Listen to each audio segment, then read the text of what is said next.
Welcome my dear rockets. आज हम देखने वाले हैं सप्ताह सग्रादाचे एलो साइड बी। इस वीडियो को शुरू करने से पहले दोस्तों मैं आपसे पूछना चाहता हूं कि आपके हिसाब से सच्चा प्यार क्या होता है? किसी के प्यार में खुद को या दूसरे को बर्बाद कर देना प्यार है, या उसके साथ जिंदगी बिताना प्यार है? प्यार के मायने सभी के लिए अलग अलग हो सकते हैं, लेकिन सच्चा प्यार क्या होता है और उसे बिना किसी उम्मीद के निभाना कितना मुश्किल होता है, यह हमें इस मूवी में पता चलेगा। दोस्तों इसका फर्स्ट पार्ट यानी साइड ए मैंने आपको पहले एक्सप्लेन कर दिया था, तो आप उसे देखकर ही इस वीडियो को देखें, तभी आप इस वीडियो को समझ पाएंगे। तो चलते हैं मनु और प्रिया के सपनों की दुनिया से अलग असलियत की दुनिया में। ध्यान से मूवी को देखिएगा क्योंकि इस वीडियो में आज आपको कुछ सीन्स के मीनिंग भी समझाऊंगा दोस्तों, क्योंकि मूवी के साथ बहुत कुछ चलता है जिसे शब्दों में बयां करना थोड़ा मुश्किल है, लेकिन कोशिश तो बनती है ना। मूवी की शुरुआत में हमें मनु को दिखाया जाता है जो कि 10 साल की लंबी सजा काटने के बाद आजाद हुआ है। जेल में जो उसका दोस्त बना था आकाश, वो मनु को लेने के लिए आता है। असल में आकाश पहले ही रिहा हो गया था, इसलिए उसने कैब ड्राइवर के तौर पर काम करना शुरू कर दिया। यहाँ आकाश मनु से कहता है, पाटिल सर इस वक्त किसी आश्रम में है, उन्होंने मुझे तुम्हारे लिए एक कपड़े की फैक्ट्री में काम देखने के लिए कहा था, वहां जाकर तुम उन्हें पाटिल सर का नाम बता देना, वो तुम्हें काम पर रख लेंगे। इसके साथ आकाश मनु को रहने के लिए एक जगह भी देता है जो कि काफी गंदी होती है, लेकिन जिस नर्क से मनु निकल कर आया था उससे तो बेहतर ही थी। आकाश मनु से कहता है कि जेल से निकलने के बाद दोबारा जिंदगी शुरू करना आसान नहीं है, इसलिए तुम अपना समय पूरा लो और अपनी बीती हुई जिंदगी को पूरी तरह से भुला दो, क्योंकि जिस जेल से तुम आए हो ना उससे कई बड़ी ये बाहर की जेल है। इतना कहकर वो मनु को कुछ पैसे दे देता है। आकाश के जाने के बाद मनु चुपचाप वहीं प्रिया के दिए हुए कैसेट्स लगाकर सुनने लग जाता है, जिसमें प्रिया कह रही होती है, जानते हो मनु, जब तुम जेल से बाहर आओगे तो तुम्हारे स्वागत के लिए मैं बहुत बड़ा जश्न रखूंगी, तुम्हारा किसी राजा की तरह स्वागत करूंगी। मुझे पता है तुम्हें मेरी माँ के हाथों की फिश करी बहुत अच्छी लगती है, और तब तक मैं उन्हीं की तरह फिश करी बनाना भी सीख लूंगी, साथ ही तुम्हारा वो फेवरेट हलवा जो मैं तुम्हारे लिए टिफिन में लेकर आती थी, है ना? कितना खूबसूरत दिन होगा वो दिन। फिलहाल मनु प्रिया की इन्हीं यादों के बीच कपड़े की फैक्ट्री में काम करने के साथ आकाश की कैब भी पार्ट टाइम में चलाने लग जाता है। फिर एक रात मनु को प्रिया की बात याद आती है। जब वो लोग बारिश के दौरान कहीं घूमने के लिए गए थे, तब प्रिया मनु के इतने करीब थी कि दोनों ही एक दूसरे की धड़कन और सांसें महसूस कर पा रहे थे। ये सारी चीजें सोचकर मनु को एक अजीब सी बेचैनी हो रही होती है, जिस बारे में जब मनु आकाश को बताता है तो आकाश भी समझ आता है कि मनु की इस बेचैनी का क्या हाल है। वो मनु के लिए एक लड़की को बुक करता है और जबरदस्ती मनु को इसके लिए तैयार करता है। मनु के पास एक वैन आकर रुकती है जिसमें पीछे लड़कियां बैठी हुई थी। उस वैन में आगे बैठे लोग मनु को एक लड़की पसंद करने को कहते हैं, तो वो एक नजर मार कर देखता है और उसे वहां पीछे की तरफ एक लड़की दिखाई देती है जो कि कानों में हेडफोन लगाकर गाना गुनगुना रही है। ये देखकर झट से मनु उसे चुन लेता है, जिसके बाद वो लड़की मनु के पास आती है और उसे एक होटल में लेकर जाती है। इस लड़की का नाम सुरभि है। मनु पूछता है कि तुम्हें गाना आता है क्या? सुरभि हंसते हुए कहती है कि मैं गाना भी गा लेती हूँ और तुम्हें सिखा भी दूंगी। ये एक तरह का नॉटी आंसर था दोस्तों। मनु को लगातार सुरभि में प्रिया का चेहरा दिखने लग जाता है। वो उसे प्रिया समझकर गोद में उठा लेता है। फिर जब पहली बार प्यार से उसके माथे को चूमकर रुक जाता है, सुरभि उससे कहती है क्या हुआ? और इस बार मनु खुद को रोक नहीं पाता और दोनों इंटीमेट हो जाते हैं। खैर कुछ दिन के बाद सुरभि मनु से पूछती है कि बताओ वो लड़की कौन है? मनु हैरान होकर पूछता है कि कौन सी लड़की? सुरभि कहती कि पक्का तुम पहले किसी से प्यार में लग चुके हो, क्योंकि पूरे वक्त तो तुमने आंख बंद करके रखी हुई थी। मनु मुस्कुराते हुए कहता है, हाँ थी एक मेरे अतीत का सपना। अच्छा तो उसका अब क्या हुआ? उस सपने का क्या हुआ? सुरभि तुरंत सवाल करती है। मनु कहता है कि बस कुछ नहीं, मैं जाग गया और रियलिटी में वापस आ गया। अब मनु सुरभि को उसकी पेमेंट करता है उसके काम की जो उसने किया, जिसमें से कुछ पैसे सुरभि लौटा देती है और कहती है कि तुम मुझे पसंद आए। मनु वो पैसा वापस सुरभि को देकर कहता है कि एक गाना गाकर सुनाओ प्लीज। यहाँ वो सुरभि से वही गाना गाने के लिए कहता है जो कभी प्रिया उसके लिए गाया करती थी। अगले दिन मनु जब एक जगह पर चाय पी रहा होता है तो वो एक फोन देखता है जिसमें से प्रिया का नंबर मिला देता है। पहले रिंग बजती है और अचानक से हेलो की आवाज मनु को सुनाई देती है। ये वही आवाज थी जिसे सुनने के लिए मनु तरस गया था। यहाँ मनु के चेहरे पर खुशी, प्यार, दुख, एक्साइटमेंट, इन सारे जैसे इमोशंस को देख पाते हैं। वो प्रिया से बात करना चाहता था पर वो खुद को रोक लेता है। उसके अंदर मानो एक समुद्र उफान मार रहा हो, पर मनु उसे किसी तरह काबू कर लेता है। प्रिया को समुद्र बहुत पसंद था और ये बात मनु को पता थी। उसने कैसेट्स में भी इस बारे में जिक्र किया था। प्रिया कहती है कि मेरा एक सपना है कि मैं और तुम समुद्र किनारे एक बीच पर नंगे पांव टहल रहे हो। वहाँ हमारे अलावा और कोई दूसरा नहीं है। बस हमारे कदमों के जो निशान बन रहे हैं उन्हें समुद्र की लकीरें मिटाती जा रही है और मैं तुम्हारे साथ काफी खुश हूँ। और अब मनु आकाश से जाकर कहता है कि मैं समुद्र किनारे किसी बीच पर रहना चाहता हूँ। आकाश कहता है वाह ये तो बहुत अच्छी बात है, बिल्कुल जाओ। लेकिन मनु वहां जाने से पहले एक आखिरी बार प्रिया को देखना चाहता था। जिस पर आकाश कहता है कि अरे तू पागल तो नहीं हो गया, वो अपनी जिंदगी में व्यस्त होगी, अब क्यों उसे परेशान करना चाहता है। और तू मान या ना मान, तेरी लव स्टोरी 10 साल पहले ही खत्म हो चुकी है। इसलिए एक काम कर, किसी अच्छी लड़की को देखकर उससे शादी कर ले और समुद्र किनारे अपनी जिंदगी बिता। उसकी बात का मनु के पास कोई जवाब नहीं होता। अब वो जाकर दोबारा सुरभि से मिलता है, जो कि मनु को पास के होटल में चलने के लिए कहती है। मनु कहता है कि मैं तुम्हारे साथ थिएटर में मूवी देखने जाना चाहता हूँ और इसके लिए मैं तुम्हें पेमेंट भी करूंगा। ये सुनकर सुरभि उसके साथ मूवी देखने जाती है, जहाँ मनु अब भी सुरभि में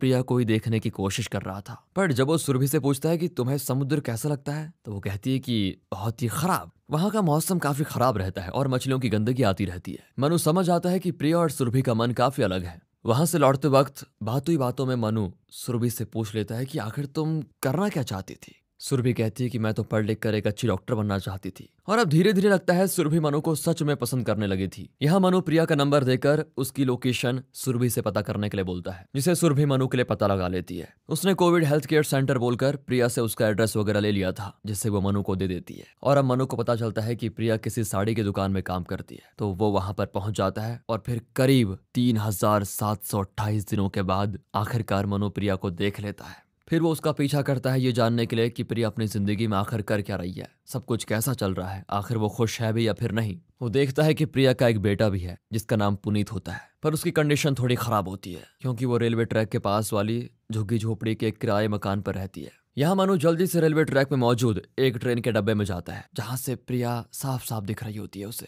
वो प्रिया को किचन में खाना बनाते हुए देखता है। ये वही प्रिया है जो मनु से कहा करती थी कि हम रात के खाने के बाद कुछ देर साथ में वॉक पर जाएंगे। अब मनु प्रिया को देखने के लिए इस ट्रेन के डिब्बे में ही रहने लग जाता है। साथ ही वो एक दिन प्रिया के 7 साल के बेटे पुनीत से भी दोस्ती कर लेता है। ये सब तो मनु ने देख लिया था, पर अब मनु देखता है कि प्रिया का पति दीपक, जिसका एक होटल है लेकिन चलता नहीं है। दीपक का रोज एक ही रूटीन था, वो हमेशा शराब के नशे में धुत रहता था। अब दीपक की मदद के लिए मनु आकाश को उसके होटल लेकर जाता है। अब जब आकाश को पता चलता है कि ये दीपक का होटल है, तो वो मनु पर काफी गुस्सा होता है, क्योंकि मनु ने उसको बता दिया था कि वो प्रिया, पुनीत और दीपक के बारे में सब कुछ जानता है। प्रिया इस गरीबी में बहुत ही मुश्किल से अपना गुजारा कर रही है। आकाश उसे समझाता है कि यार तुम्हें मैं कैसे समझाऊं, प्रिया से, उसके बेटे से, पति से या कुत्ते बिल्ली से मिलकर कुछ नहीं होगा, और अगर अब तुमने इन सब में पढ़ने की कोशिश की तो मैं तुझसे बात नहीं करूंगा, सीधी बात। उसकी इस बात पर मनु कहता है कि ठीक है यार, मैं कोशिश करूंगा। लेकिन मनु कहाँ मानने वाला था। उसे पता था कि दीपक अपने होटल में शाम 5 बजे के बाद ही आता है। वो काउंटर पर दीपक के घर की चाबी पड़ी देखता है, जिसे मनु उठा लेता है। और जब प्रिया घर में मौजूद नहीं होती तो मनु उस चाबी के जरिए प्रिया के घर में जाता है, जो कि प्रिया के सपनों वाले घर के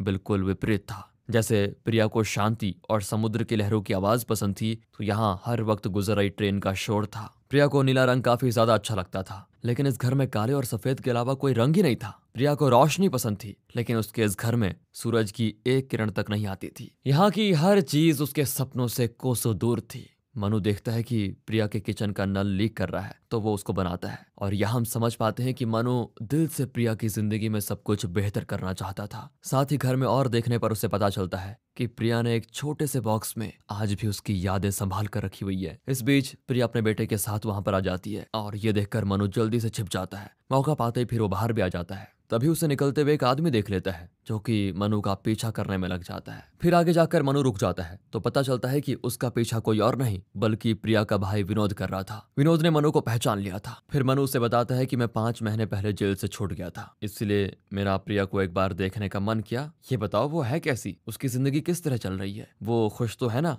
विनोद कहता है कि वो खुश है, उसके लिए अपना घर, बच्चा और पति है, अब उसकी दुनिया है। जब उसकी शादी हुई थी तो उस दौरान प्रिया के लिए बहुत मुश्किल था। वो हमेशा तुम्हें याद करती रहती थी मनु, लेकिन जब उनका बेटा हो गया तो फिर वो सब कुछ भूल गई। इसलिए प्लीज अब तुम उसकी जिंदगी में लौटकर उसे और तकलीफ मत दो। प्रिया के पति के बारे में पूछने पर विनोद बताता है कि उन्होंने तो अपने दोस्त के साथ मिलकर होटल शुरू किया था। एक वो खुद संभालते थे और दूसरा उनका दोस्त संभालता था। सब कुछ बढ़िया चल रहा था। तभी कोरोना की मार की वजह से दीपक का होटल का बिजनेस अफेक्ट हो गया। फिर जब लॉकडाउन खुला तो दीपक का होटल चलना ही बंद हो गया। जहाँ कभी बहुत भीड़ हुआ करती थी, अब वहां पर एक परिंदा भी पर नहीं मारता। वैसे वो बहुत ही अच्छे और मेहनती इंसान है, कुछ ना कुछ तो कर ही लेंगे। इस पर मनु थोड़ा मुस्कुराता है क्योंकि वो पहले ही दीपक से दोस्ती कर चुका था, जो उससे रोज ठेके पर मिलता था। दीपक वैसा बिल्कुल नहीं था जैसा अभी विनोद ने बताया। विनोद मनु से झूठ बोल रहा था। आगे मनु विनोद से आखिरी सवाल करता है कि क्या प्रिया अभी भी गाती है। विनोद कहता है कि नहीं, वो तो जैसे गाना भूल ही चुकी हो। अब विनोद, जो कि ऑटो चलाता है, वो मनु को प्रिया से दूर रहने के लिए कहता है। इसके बाद मनु विनोद को अपने दोस्त आकाश से मिलवाता है, लेकिन आकाश मनु से गुस्सा होता है क्योंकि उसने वादा करने के बाद भी प्रिया का पीछा नहीं छोड़ा था। इसके बाद मनु याद करता है कि कैसे प्रिया जब उसके साथ खुश होती थी तो वो अपनी प्यारी आवाज में गाना गाती थी। उसे अपनी गायकी से बहुत ही प्यार था। फिलहाल मनु फिर से सुरभि से मिलता है और इस बार वो उसे प्रिया के बारे में बताता है कि वो मेरी कौन थी, जिस पर सुरभि कहती है कि हमें इस प्यार व्यार में नहीं पड़ना चाहिए। मैंने भी ऐसे किसी से प्यार किया था, उसने मुझे धोखा दे दिया। अब यहाँ मनु सुरभि को एक मंगलसूत्र देता है। हालांकि ये सोने का नहीं होता, फिर भी सुरभि उसे पहन लेती है और यहाँ हम समझ पाते हैं कि सुरभि मनु से और मनु सुरभि से प्यार करने लगे हैं। यहाँ एक टूटे हुए शीशे में मनु को सुरभि और प्रिया एक साथ दिख रही होती है, यानी एक उसका अतीत जिसे वो मंगलसूत्र पहनाना चाहता था और एक इसका वर्तमान जो कि उसको इतना चाहने लगी है कि उसने मनु के नाम का मंगलसूत्र खुद पहन लिया। अब अगले दिन जब दीपक नशे में होता है तो मनु को उस पर गुस्सा आता है कि ये इतना पीता क्यों है। वो सोचता है कि आखिर कैसा इंसान मिला प्रिया को जिसे अपने बच्चे की, बीवी की कुछ नहीं पड़ी है। जब दीपक टॉयलेट कर रहा होता है तो मनु उसको धक्का दे देता है। ये करने के बाद मनु को एहसास होता है कि नहीं नहीं, इससे प्रिया को काफी परेशानी होगी, आखिर ये उसका पति है। इसलिए वो दीपक को तुरंत हॉस्पिटल लेकर जाता है। ऊंचाई से गिरने की वजह से वो बेहोश हो गया था, जिस बारे में सुनते ही प्रिया भागते हुए वहां पर आती है। आखिर उसका पति है, जिसे देखने के बाद मनु आकाश से कहता है कि चलो यार हम चलते हैं। आकाश कहता है क्यों, तुम प्रिया को देखना नहीं चाहते? लो अब उसे रोते हुए भी देख लो। 50 बार बोला कि तेरे और प्रिया की जिंदगी अलग है, तुम अपनी जिंदगी पे ध्यान दो यार। और यहाँ मनु भड़क पड़ता है। वो कहता है कि जानते हो मैं उसका पीछा क्यों कर रहा हूँ? मैं उसका पीछा इसलिए नहीं कर रहा हूँ कि मैं उसको वापस पाना चाहता हूँ। मुझे बस उसे इसलिए देखना था ताकि मैं देख सकूं कि वो अपनी जिंदगी में खुश है या फिर नहीं। लेकिन उसकी जिंदगी तो काफी बदतर है। उसका ये रोता हुआ चेहरा मैं देख नहीं सकता। वो चाहे किसी के साथ भी रहे, मेरे लिए उसकी खुशी ज्यादा जरूरी है। जानते हो जब वो दिल से खुश होती थी तो वो गाना गाती थी, मगर अब उसने गाना एकदम से छोड़ दिया है। मैं जानता हूँ वो अंदर से कितनी तकलीफ में है, कोई और ये नहीं समझ सकता, लेकिन मैं समझ सकता हूँ। इतना कहकर मनु चला जाता है। इधर डॉक्टर प्रिया से कहते हैं कि आप अपने पति को एक दिन के बाद लेकर जा सकते हैं, कोई बात नहीं, ज्यादा सीरियस मैटर नहीं है। 1-2 दिन के बाद मनु जब प्रिया का पीछा कर ही रहा होता है तभी अचानक से वो उसे देख लेती है। फिर दोनों एक कॉफी शॉप में जाकर बैठते हैं, जहाँ प्रिया मनु से कहती है कि बहुत कमजोर हो गए हो तुम, कुछ खाते पीते नहीं क्या?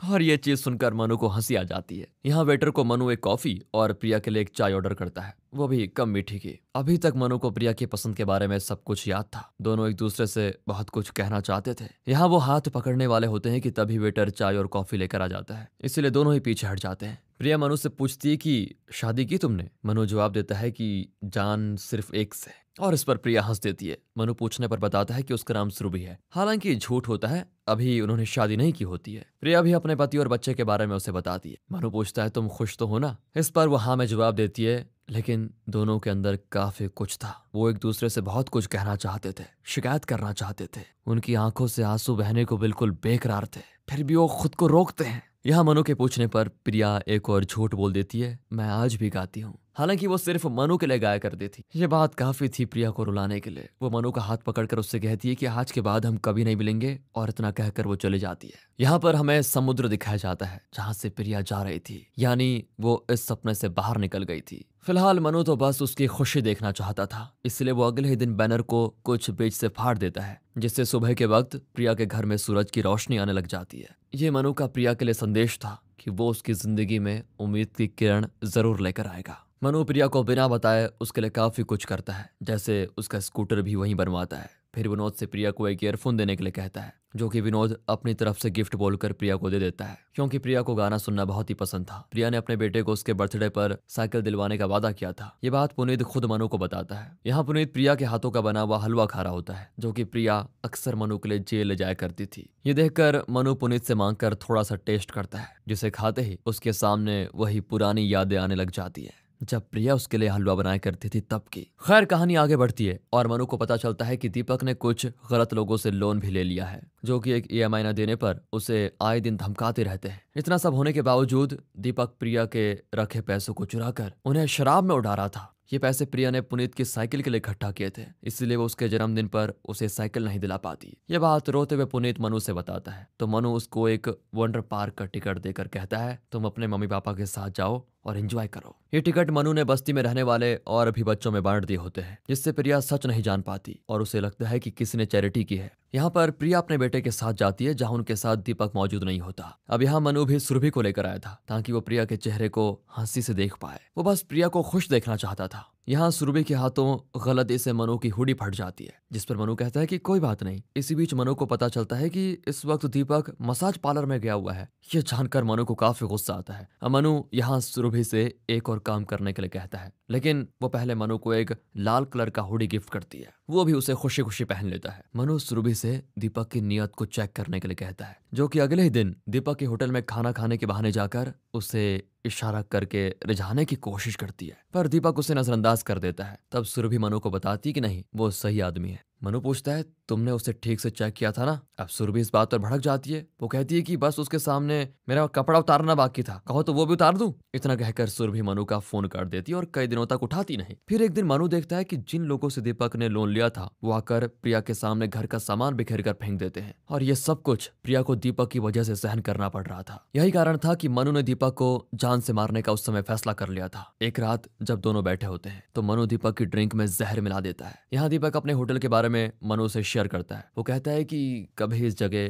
खूब शोर हुआ करता था, अब यहाँ शांति सी पसर गई है। मनु कहता है इस होटल को बेचकर एक दूसरा नया होटल शुरू करो, सब ठीक हो जाएगा। दीपक कहता है नहीं बेच सकता, क्योंकि मेरे ऊपर 75 लाख का लोन है। आए दिन वो लोग मुझे धमकाने आते रहते हैं, जिस वजह से मेरी पत्नी को काफी कुछ सहना पड़ता है। मैं भी चाहता हूँ कि मैं अपने परिवार के लिए कुछ करूँ, उन्हें एक अच्छी जिंदगी दूं, लेकिन ये सब मैं चाहकर भी नहीं कर पा रहा हूँ क्योंकि कर्ज इतना ज्यादा हो गया है। आप जानते हो जितना मेरी पत्नी झेल रही है, अगर कोई और लड़की उतना झेलती ना तो कब का मुझे छोड़कर जा चुकी होती। और ये सारी बातें सुनते ही मनु जहर वाले गिलास को नीचे गिरा देता है, क्योंकि उसने दीपक को गलत समझ लिया था। यहाँ मनु दीपक की मदद करने का फैसला करता है ताकि प्रिया को खुशी मिल पाए। ये बात वो आकाश से आकर बताता है, जो मनु से कहता है कि यार मुझे भी बाहर की दुनिया रास नहीं आ रही है, क्यों ना हम उन लोगों से तुम्हारा हिसाब कर लें जिन्होंने तुम्हें जेल भेजा था, और उन पैसों से दीपक और प्रिया की मदद करने के बाद जेल चले जाएं। मनु तो शंकर और प्रभु के बारे में एकदम भूल ही चुका था। फिर वो शंकर की बीवी और उसके बेटे से मिलने जाता है। मनु को देखकर वो लोग नजरअंदाज कर देते हैं। प्रभु भी मनु को देखता है, लेकिन वो भी गार्ड से कहकर मनु को बाहर फेंकवा देता है। अब सीधे से तो काम नहीं होता, तो मनु शंकर के बेटे की गाड़ी का रास्ता रोक लेता है। उसे देखकर शंकर का बेटा अपनी एक महंगी घड़ी उसे दे देता है और कहता है कि आज के बाद अपनी शक्ल ना दिखाना। इसी के इल्जाम को अपने सर पर लेकर मनु जेल गया था। फिलहाल इस घड़ी को बेचने के लिए मनु को आकाश एक जगह लेकर जाता है। वहां पर मनु की मुलाकात सोमा से होती है, वही सोमा जिसने जेल में मनु को काफी परेशान किया था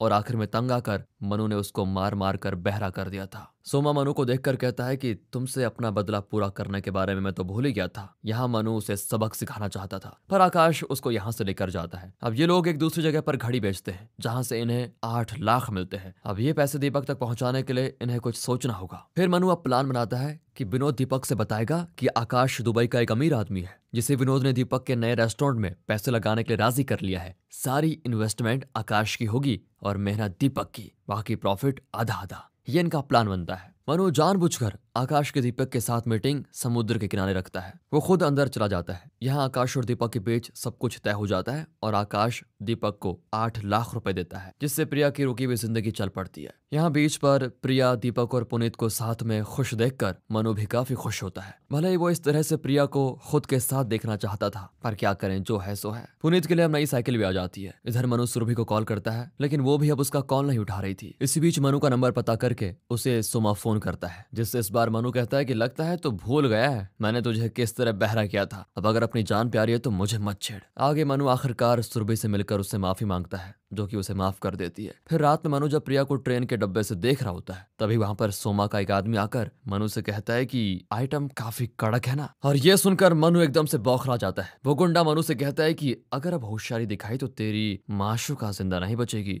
और ये सुनते ही मनु किसी तरह बाहर निकलता है और उस गुंडे को मार मार कर वहीं लटका देता है। इस बारे में जब सोमा को पता चलता है तो वो फैसला करता है अब मैं मनु को नहीं छोड़ूंगा। मनु अब प्रिया को सोमा से सेव करने के लिए उसके रहने के लिए बिल्कुल वैसा ही घर खरीदता है जैसा कि प्रिया को पसंद था। यहाँ सबसे खास बात यह होती है कि पड़ोस की एक टीचर बच्चों को रोज म्यूजिक सिखाती है, जो चीज प्रिया को भी काफी पसंद आती है। असल में मनु ने इसके लिए प्रिया के मकान मालिक से कहकर उसे बाहर निकलवा दिया। फिर उसने आकाश को भेजा, जिसने दीपक से ये बोला कि मुझे तुमसे कुछ चीजों के बारे में कुछ बात करनी है। तुम एक काम करो, तुम मेरी एक प्रॉपर्टी में शिफ्ट हो जाओ। यानी कि मनु सच में प्रिया को पता नहीं लगने दे रहा था कि वही प्रिया के लिए इतना सब कुछ कर रहा है। खैर, जब मनु एक दिन सुरभि के साथ होता है तो उसे सोमा देख लेता है। वो मनु को फोन करके कहता है कि तुमने जिसे मारा था ना, आज उसकी 13वीं है, तो तुम और अपनी आइटम के साथ जरूर आना। मनु भी बिना डरे सोमा और उसके आदमियों के बीच जाकर खाना खाता है। फिर सोमा उससे कहता है कि भाभी जी को साथ क्यों नहीं लाए। मनु कहता है कि वो जब मैं दूसरे को मारूंगा ना, तो तब उन्हें जरूर लेकर आऊंगा उसकी 13वीं में। और ये बात सोमा के दिल में लग जाती है। वो सुरभि को उठवा लेता है और उसके साथ संबंध बनाता है। फिर मनु पता लगते ही वहां आता है और सोमा उसे आगे से सावधान रहने की सलाह देकर चला जाता है कि कहीं भी कुछ भी हो सकता है, ध्यान रखना। यहाँ मनु सुरभि की सुरक्षा के लिए उसे लेकर प्रिया के पुराने घर में रहने लग जाता है। यहाँ पर प्रिया ने मनु की यादों के बक्से छोड़ दिए थे, जिसे वो सुरभि से छिपा देता है, क्योंकि अब सुरभि सच में उससे प्यार करने लगी थी। वो उसके साथ अब एक पत्नी की तरह रहने लग जाती है। दोनों थोड़ा थोड़ा करके घर के लिए सामान लेते हैं। सुरभि को एक लाल घड़ी पसंद आती है, जिसे वो लेकर दीवार पर लगा देती है। दोनों साथ में काफी खुश होते हैं। इसी बीच मनु को पता चलता है कि दीपक को नया होटल शुरू करने के लिए और पैसे की जरूरत है। अब मनु शंकर के बेटे को कुत्ते से कटवा देता है। फिर जब वो घायल हालत में हॉस्पिटल में पड़ा होता है, तभी मनु शंकर की बीवी को धमकी देता है कि मैं तुम्हारी पोती को मार दूंगा सच में। और इस पर शंकर की बीवी मनु को मुंह मांगे पैसे देने के लिए तैयार हो जाती है। लेकिन मनु को उससे और मदद चाहिए थी। पहली ये कि वो पुलिस में अपना सोर्स लगाकर सोमा को अंदर करे। सोमा भी अंदर हो जाता है और उसे समझ में आ जाता है कि ये काम मनु का ही है। वो अपने वकील से कहता है कि मुझे बाहर निकालो, जितना भी पैसा लगेगा मैं तुमको दे दूंगा, मुझे बाहर निकालो। दूसरा काम ये था प्रभु को मनु के हवाले करना। अब शंकर की बीवी प्रभु को मनु की बताई जगह पर भेज देती है, जिसे मनु ठीक उसी तरह एक जगह कैद कर देता है जिस तरह वो काल कोठरी में बंद था खुद। वो प्रभु से कहता है कि पानी तुम्हें पाइप से मिलता रहेगा, लेकिन खाना मैं तुम्हें 2 दिन में एक बार ला कर दूंगा। यह होने के बाद मनु शंकर की बीवी से कहता है कि मैं आपको आगे से अब परेशान नहीं करूंगा। वो आकाश के जरिए दीपक को और पैसे दिलवाता है, जिससे वो अपना होटल ओपन करता है, जिसे खुलने की खुशी में मनु प्रभु के लिए भी मिठाई लेकर आ जाता है। प्रभु को अपने परिवार की याद आ रही थी। वो मनु से कहता है कि मुझे अपनी गलती का एहसास हो चुका है, प्लीज मुझे छोड़ दो। मनु से कहता है कि जब तक प्रिया गाना शुरू नहीं कर देती तब तक मैं तुम्हें यहीं बंद रखूंगा। इसी बीच मनु को दीपक का कॉल आता है, जिससे पता चल चुका था कि आकाश दुबई से आया बिजनेसमैन नहीं बल्कि एक कैब ड्राइवर है। पर दीपक को ये बात पता नहीं चलती कि उसने पैसे क्यों दिए और उसका असली मकसद क्या है। मनु दीपक और आकाश को लेकर उसी जगह पर जाता है जहां पर उसने प्रभु को कैद करके रखा था। यहाँ प्रभु की आवाज को सुनकर दीपक डरने लग जाता है। तभी मनु एक रिकॉर्डिंग प्ले करता है जो कि प्रिया की थी। अपनी पत्नी की आवाज को सुनकर दीपक वापस आ जाता है, जिससे मनु सब कुछ बता देता है। वो कहता है कि मैंने बस एक गलती की थी जिसकी सजा मैं आज तक भुगत रहा हूँ। जानते हो, प्रिया मन से तभी खुश होगी जब वो गाना शुरू करेगी। वो दीपक को एक सिंगिंग कंपटीशन का फॉर्म देकर कहता है तुम ही प्रिया को दोबारा गाने के लिए कह सकते हो, तो एक काम करो, तुम ये फॉर्म उसे दे देना और गाने के लिए उसका उत्साह बढ़ाना। दीपक कहता है ठीक है, मैं ये फॉर्म उसको दे दूंगा और गाने के लिए भी बोलूंगा,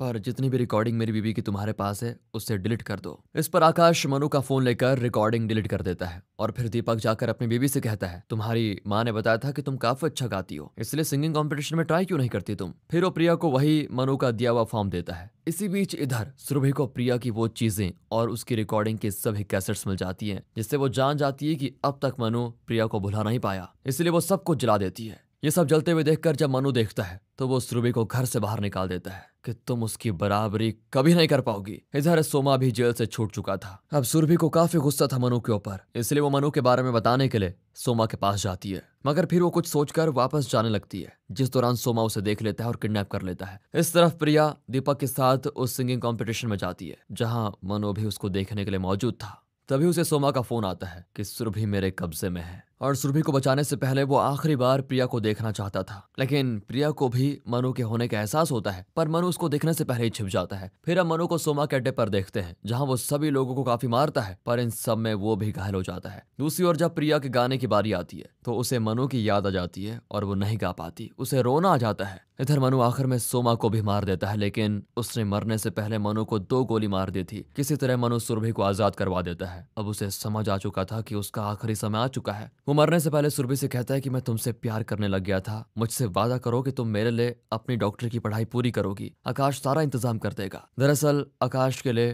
पहले मनु ने एक चिट्ठी छोड़ दी थी। वो आकाश से कहता है कि तुम्हें पता है बाकी के पैसों का क्या करना है। इस लेटर के साथ एक चाबी भी थी जिससे वो प्रभु को आजाद कर देता है। अब मनु के लिए मदद लेने के लिए सुरभि बाहर जाती है। उस दौरान मनु अपने पास एक शंख निकालकर उसे कान में लगाता है, क्योंकि उसे प्रिया ने बोला था कि ऐसा करने से समुद्र की लहरों की आवाज आती है। प्रिया भी इस दौरान मनु को याद करके घर में ही गाना गाती है और मनु को यहाँ अपने सामने एक दरवाजा दिखता है जिसके उस पार उसकी और प्रिया के सपनों का समुद्र था। वहां जाकर मनु प्रिया के साथ चलता है और उसके कदमों के निशान लहरें मिटाती जा रही थी, जैसा कि प्रिया ने सपने में देखा था। प्रिया मनु से कहती है कि मैं कभी भी गाना नहीं छोड़ूंगी, और इस बात को सुनते ही मनु सागर की गहराइयों में खो जाता है, यानी कि वो मर चुका था। मूवी के आखिर सीन में हम मनु की निशानी के तौर पर सभी के पास शंख देखते हैं। फिर चाहे वो दीपक हो, आकाश हो, सुरभि हो या फिर प्रिया, इन सब के लिए मनु कुछ न कुछ करके जरूर गया था। जैसे आकाश ने उसके दिए पैसों से अपनी खुद की गाड़ी खरीद ली थी, प्रिया की तो उसने जिंदगी भर मदद की,